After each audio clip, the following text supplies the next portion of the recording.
احادیث مبارکو کې د سلور زرو نوالا شپیته زره پورې فرښتې دا د مجلس ته راجمع کیږي د مجلس نه چاپیره ناستې وي امام بخاری رحمت الله علیه بخاری شریف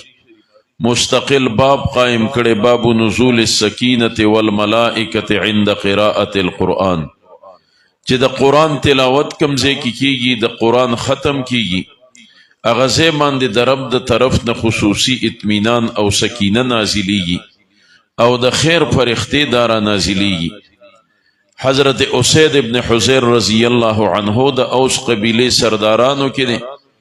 بخاری شریف د واقعه را نقل کړي د یو ځل د رسول الله مبارک نو اوریدل چې حضور مبارک او فرمایل وای کم سړی چې د سورته بقره تلاوت کور کې وکي د کور ته الله د خیر فرښتې را لیږي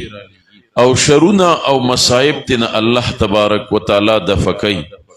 حضرت اسید ابن حزیر رضی الله عنه ماسختن منځنه پس چې کور ته راغی وای نا وخت رالما نو د کور لوی واړه دا ټولو د شویو لیکن ماوی چې زه به د حضور د حدیث باندې عمل وکما نو ما د سورته بقره تلاوت شروع وای زما زویم لاستو حضرت یحیی رضی الله عنه او د دخوا کې زما استړل شوی او د جهاد نو هغه حضرت اسید ابن حزیر فرمای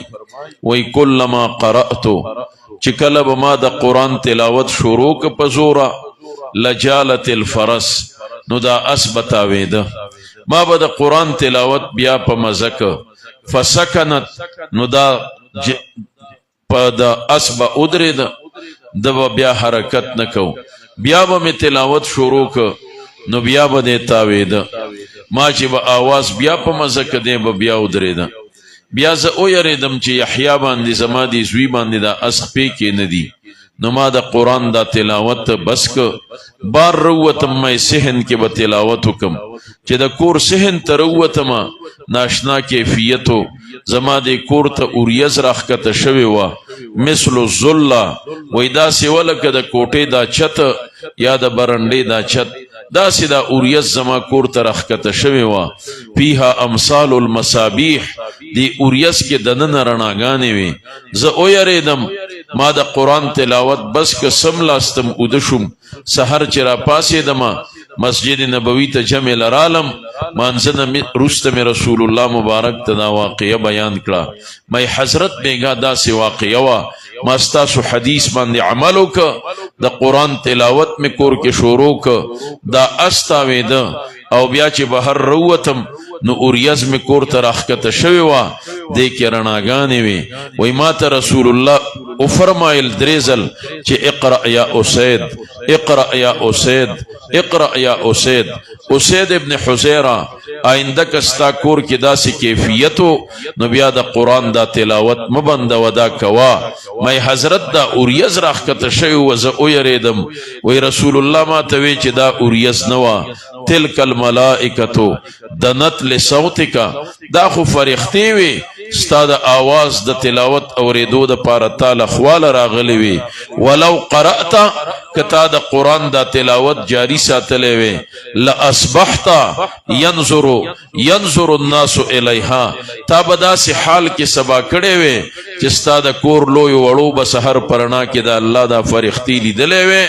لا تتوارا منهم یوبم د دین پټ شوی نوا نو داسی مجلس تا امام بخاری رحمه الله فرمای وی دیت رب العالمین د خیر فرښتې را لیږي سکینہ اطمینان دی مجلس باندې چې کوم نه را لیږي بیا رمضان المبارک دا څومره فضائل چې د دې راغلي دي تاسو احادیث مبارکو کې اوري جمعو کې اوري چې د دې میاشتې د عبادتونو لا الله څومره فضیلت ورکړي دا د یولسو میاشتو کې چې کوم نه دی حاصل د دې وجه صدا قرآن پاک داغی یو وجه بیان کړی دا چې شهر رمضان الذی